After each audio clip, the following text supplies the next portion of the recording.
लोकसभा का चुनाव लोकतंत्र का सबसे बड़ा पर्व है। हिंदुस्तानी इसे एक पवित्र त्योहार मानते हैं, लेकिन तीसरे चरण की वोटिंग से पहले अब चुनाव में भी जिहाद की एंट्री हो गई। कांग्रेस नेता सलमान खुर्शीद की भतीजी उनसे 2 कदम आगे निकल गई और सरेआम जिहाद की बात करने लगी। बहुत अकलमंदी के साथ, बहुत जज्बाती न होके, बहुत खामोशी के साथ एक साथ होके वोटों का जिहाद करो। कुछ मुसलमानों ने आज यहाँ पर बैठ के मुकेश राजपूत की मीटिंग कराई। मुझे लगता है समाज से उनका हुक्का पानी बंद कर देना चाहिए। चुनाव में जिहाद का क्या काम? क्या चुनाव धर्म के आधार पर लड़ी जाने वाली जंग है? काम पर वोट मांगने के बजाय क्या धर्म पर चोट करने की बात कही जाएगी? हम तो चुनाव को एक पर्व मानते हैं, परंतु इंडिया अलायंस इसे जिहाद मानता है। हम तो कहते हैं जनता हमारा साथ दे, पर कांग्रेस और इंडिया अलायंस और उनके तमाम जो नेता है, समाजवादी पार्टी और ये सारी पार्टियां हैं, ये जिहादियों का साथ चाहती है, इसलिए जिहाद उनको नजर आता है। चुनाव मुसलमानों के हुक्का पानी बंद करने की बात कर रहे हैं जो भाजपा के पक्ष में जाएंगे। ये पूरी तरह से ध्रुवीकरण है। सभी वर्गों के लोग मोदी जी के साथ खड़े हैं, तो इस बौखलाहट में आज वोट जिहाद की बात कर रहे हैं। निर्वाचन आयोग को इसका संज्ञान लेना चाहिए। तुष्टीकरण के बाद अब इंडी ने ध्रुवीकरण को हथियार बना लिया है। मोदी पूर्व पीएम मनमोहन सिंह का 2006 का वो बयान याद दिला चुके हैं, जिसमें उन्होंने मुसलमानों का पहला हक होने का ऐलान किया था। क्या उसी नीति पर 2024 में कांग्रेस आगे बढ़ रही है? क्योंकि मुसलमानों को ओबीसी का आरक्षण, पीएफआई मुस्लिम लीग का समर्थन लेना, 3 तलाक और हिजाब पहनने का मैनिफेस्टो में सपोर्ट करना, मुसलमानों से वोट जिहाद की अपील करना। क्या कांग्रेस और सपा यूपी में ध्रुवीकरण का कोई मौका नहीं छोड़ रहे? माफिया की मौत को कुर्बानी बताकर मुसलमानों को भड़काया जा रहा है। सपा प्रत्याशी जियाउर रहमान बर्क के बयान पर बीजेपी यहाँ तक कहने लगी है कि ये शरिया लागू करने की कोशिश कर रहे हैं।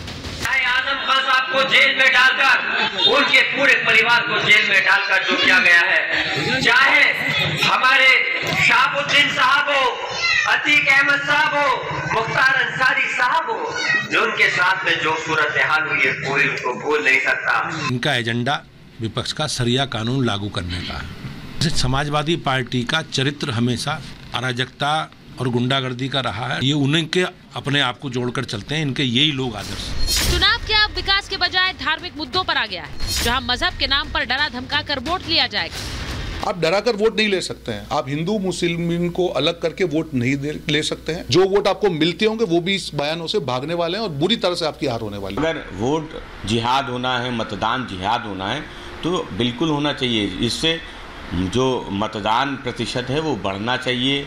सभी को, जो देश में रहने वाले नागरिक हैं, उनको मतदान करना चाहिए।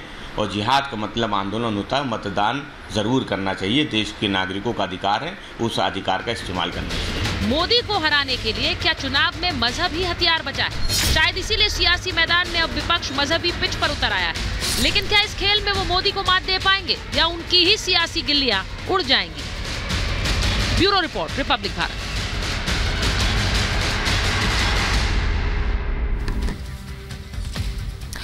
और मैं बताऊं कि मेरे साथ बीजेपी के राष्ट्रीय प्रवक्ता प्रेम शुक्ला जी जुड़ रहे हैं। हमारे साथ राजनीतिक विश्लेषक, दिल्ली यूनिवर्सिटी प्रोफेसर संगीत रागी हैं स्टूडियो में।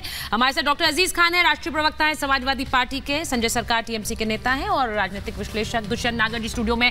बहुत बहुत स्वागत आप सभी का। मैं एक बार जरा बड़ी खबर बताऊं, उसके बाद बहस की शुरुआत कर रही हूँ। यूपी में मारिया आलम खान पर एफआईआर दर्ज हो गई।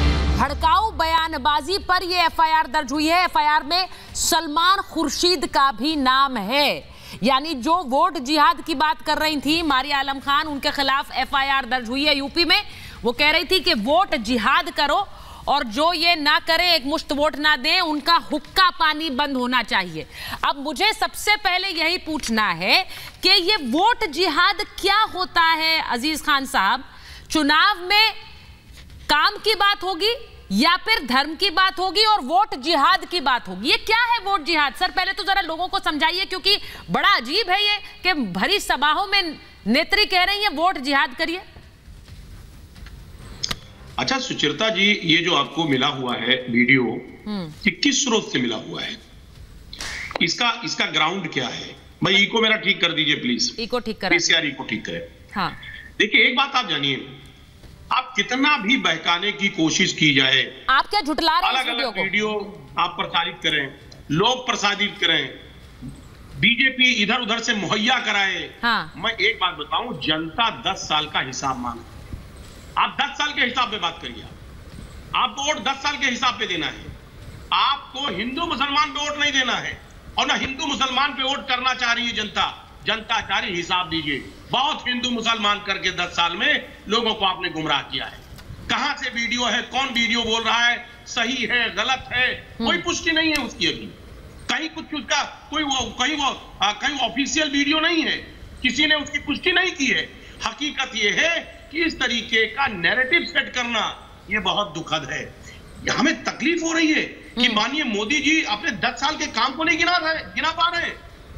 सब बड़ी बड़ी गारंटी की बात करते रहे, 400 पार का नारा लगाते रहे। उनके कार्यकर्ता, उनके तमाम बड़े बड़े नेता कहते थे साहब संविधान बदल देंगे। अरे उस पर सफाई दीजिए। आज संविधान बदलने की बात को लेकर के पूरे देश में खौफ है, लोग डर रहे हैं, डरे हुए हैं लोग कि बाबा साहब भीमराव अंबेडकर जी ने जो संविधान बनाया था वो हमारा संविधान बदल दिया। अजीज खान साहब, ये तो बड़ी अच्छी बात है कि आप कह रहे हैं चुनाव में हिंदू मुसलमान नहीं होने देंगे, लेकिन मुझे जरा बता दीजिए, इस वीडियो में वही हो रहा है, हिंदू मुसलमान ही तो हो रहा है। वो कह रही है कि जो अगर यहाँ जाकर वोट करेंगे, मेरी बात सुनिए, एक मुश्त होकर वोट दीजिए, वो ये कह रही है, वरना हुक्का पानी बंद कर दीजिए ऐसे लोगों का।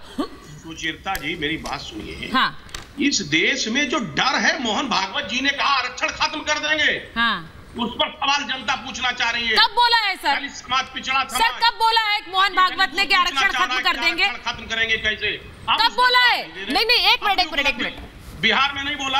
अजीज खान साहब, ये कल ही इस पूरे मामले पर महाभारत में एक डिबेट हुई, और उसमें मोहन भागवत का एक बयान हमने चलाया जिसमें वो कह रहे हैं हमारे फेक वीडियोस चलाए जा रहे हैं, आरक्षण व्यवस्था इस देश की है।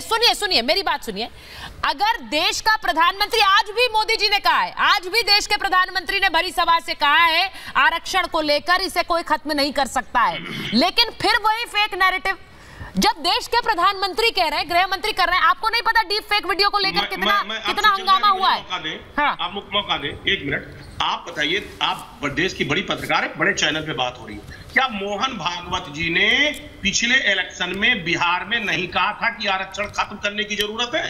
आप क्या बात कर रही हैं? देखिए यहाँ, अच्छा ठीक है, आपने ये कहा। प्रोफेसर रागी, मैं आपके पास आऊं, वो कह रहे हैं कि मोहन, क्योंकि संघ से जुड़ा हुआ सवाल है, मैं प्रेम शुक्ला जी के पास जाऊंगी, वो कह रहे हैं कि ये मोहन भागवत सरासर कह रहे हैं। मैं बहुत साफ कर रहा हूँ, थोड़ा गौर से सुनिएगा। हाँ, मोहन भागवत जी ने सिर्फ इतना कहा था कि जो आरक्षण दिया जाता है उसकी समीक्षा होनी चाहिए।